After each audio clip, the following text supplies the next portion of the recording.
नाही, कॉक्रोच जनता पार्टीच्या अभिजित दिगवे यांची जी एंट्री झाली ती डॉक्टर बाबासाहेब आंबेडकरांचा फोटो असलेलं पुस्तक घेऊन त्या ठिकाणी एंट्री झाली आणि तिथंच असणारं या देशातली एक शोषण करणारी, अराजकता निर्माण करणाऱ्या व्यवस्थेचे मीटर लागलेले आहेत.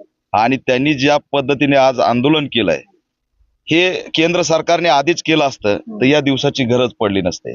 20 ते 22 बळी नीट पेपर फुटीच्या दरम्यान या सगळ्या धर्मेंद्र प्रधाननी घेतलेले आहेत. नुसता राजीनामा नाही तर या सगळ्या शिक्षण मंत्र्यावरती मनुष्यवधाचा गुन्हा दाखल झाला पाहिजे. पण जबाबदारी घ्यायचीच नाही, हुकुमशाही दाखवायची. किती काही झालं तरी आम्ही काहीच करणार नाही अशा पद्धतीचा जो काही रोल केंद्र सरकारचा आहे त्याच्या विरोधात एक छोटी चुणूक आहे आजची. दिल्लीच्या जंतर मंतरवरती जो काही आक्रोश दिसलाय हा खूप छोटा आहे.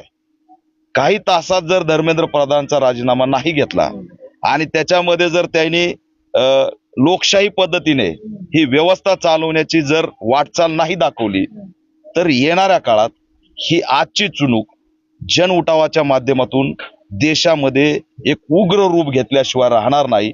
आणि तुम्हाला जे बाहेरच्या देशात दिसतं, राष्ट्राध्यक्ष पळाला, पंतप्रधान पळाला, ती अवस्था यांच्यावरती आल्याशिवाय राहणार नाही. त्याच्यामुळे या आंदोलनाकडे मी एकदम सकारात्मक दृष्टीने बघतोय.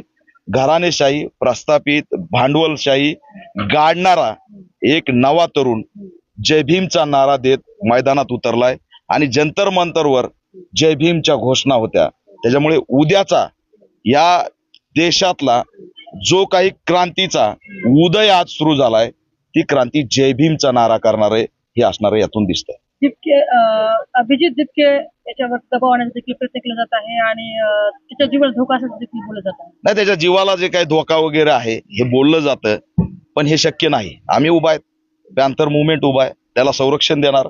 आमच्या मागणीनंतर 2 तासात त्याच्या आई वडिलांना संरक्षण मिळालेलं आहे आणि अभिजित दिपकेला सुद्धा केसाला टच होऊ देणार नाही, कारण तो चिल्लर नाही. ती कॉक्रोच जरी नाव असलं तरी तो आग्या मावळ आहे. 20 मिलियन लोकांचा लीडर आहे तो, चिल्लर नाही. आणि म्हणून पहिल्यांदा जर घाबरला असेल अमित शहा, नरेंद्र मोदी, तर ते अभिजित दिपकेला घाबरलेत. का बरं परमिशन नाकारली नाही? परमिशन द्या, एअरपोर्टला येऊ द्या, पोलिसांना तुम्ही बाजूला व्हा. त्याला जर टच जरी केला असता आज तर या देशातलं वातावरण एक वेगळं असतं. त्याच्यामुळे सरकारने पहिल्यांदा एक त्याला काय म्हणतात, स्वतःच्या सुरक्षेची भूमिका व्यवस्थित घेतली. नाहीतर त्याला जर परवानगी दिली नसती आणि अरेस्ट करण्याचं काम केलं असतं किंवा त्याला काही झालं असतं तर या देशात जन उद्रेक झाल्याशिवाय राहणार नाही. आणि मी सरकारला मागणी करतोय की हे आग्या मावळ अंगावर घेऊ नका. हे ज्या 12 माश्या जरी चावल्या तरी माणसाचा कार्यक्रम लागतो. त्याच्यामुळं ठीक आहे, तुम्हाला वाटत असेल मोहळ चावल्यावर मेलोडी नावाची चॉकलेट खाऊन होईल, तर तसं काही होत नसतंय. त्यांना एवढाच इशारा देतोय की बांधायला सुरुवात करा सामान. प्रस्थापितांचा बाप अभिजित दिपकेची भारतामध्ये एंट्री झाली आणि जेवढ्या दिवस तो हित आहे तोपर्यंत त्याला Z+ सुरक्षा द्या. त्याच्या केसाला काही झालं तर तुमचं अस्तित्व राहणार नाही. हा पॅन्थरचा इशारा आहे. आम्ही खूप सकारात्मक दृष्टीने त्यांच्याकडे बघतोय.